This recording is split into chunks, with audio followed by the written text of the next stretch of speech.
What's more existentially terrifying, having your entire history rewritten or never having existed at all? Episode 8 picks up immediately where we left off with Jonathan, confirming what we knew from the end of episode 5, i.e., that the timeline was altered, giving birth to his sister Lara. Nice touch naming her after Clark's Kryptonian mother when Jonathan is named after Pa Kent. Unfortunately, it seems like this version of Jonathan didn't have Clark or Kara to help him learn how to use his powers. Did they both die? Is that why Lois becomes General Lane? They are really twisting the knife with Lois, especially after she met an alternate version of General Lane in the last episode.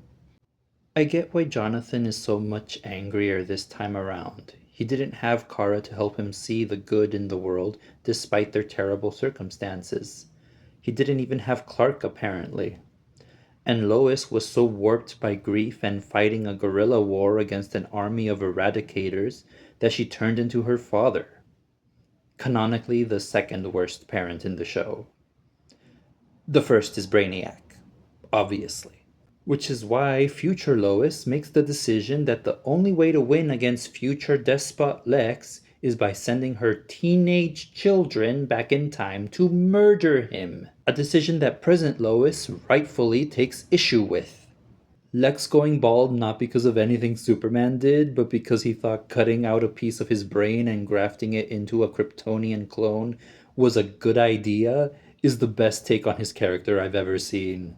Of course he does it to himself.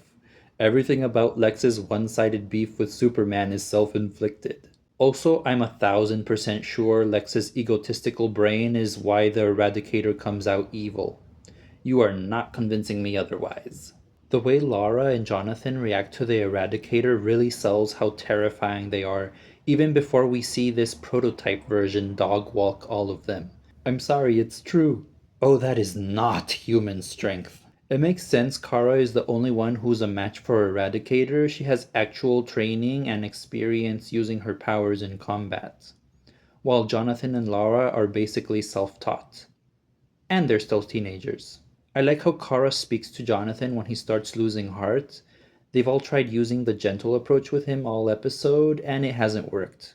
So Kara goes, you know what? No, you're going to stay here, and I'm going to kick that thing's ass. She's alone with that thing. Clark, you can't. That's a job for Superman. Gods, the way you can see his heart breaking, it's so good. Terrible, but so good. No, no, no, no, no, no, no, no, no, no, no. What do you mean the Eradicator is loose in the time stream? It's fine. I'm fine. Bizarro is here, so everything is going to be okay. Amanda having off-screen character development is so funny in a Fringe sort of way, because you know season 1 Waller would have arrested the super siblings on principle. But I guess seeing Lex run away from an apocalyptic level event in season 2 made her less inclined to believe his excuses. I was trying to accomplish what we were trying to do?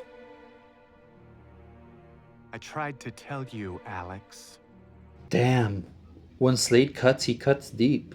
Because Alex was just some loser intern who got fired from his last job, while Lex is the man who built his own company.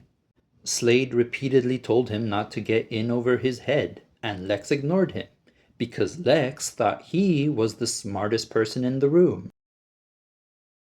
Lois being terrified of failing her children because she's already failed them once hits a little too close to home.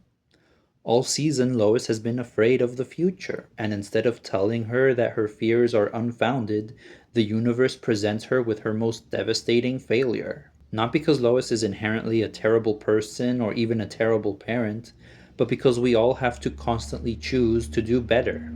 Like Kara said in the last episode, we change the future every day.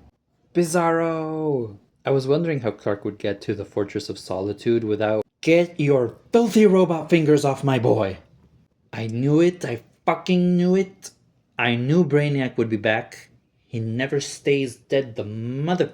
I knew Clark's visions were weird this season. Every other time he had one, they were triggered by touching a piece of Kryptonian technology.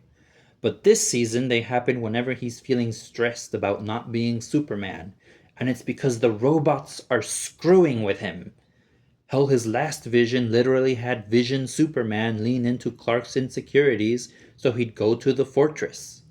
They're totally going to try and make him act more Kryptonian in exchange for restoring his powers. But what do you think? Thanks for watching, and I'll see you next time.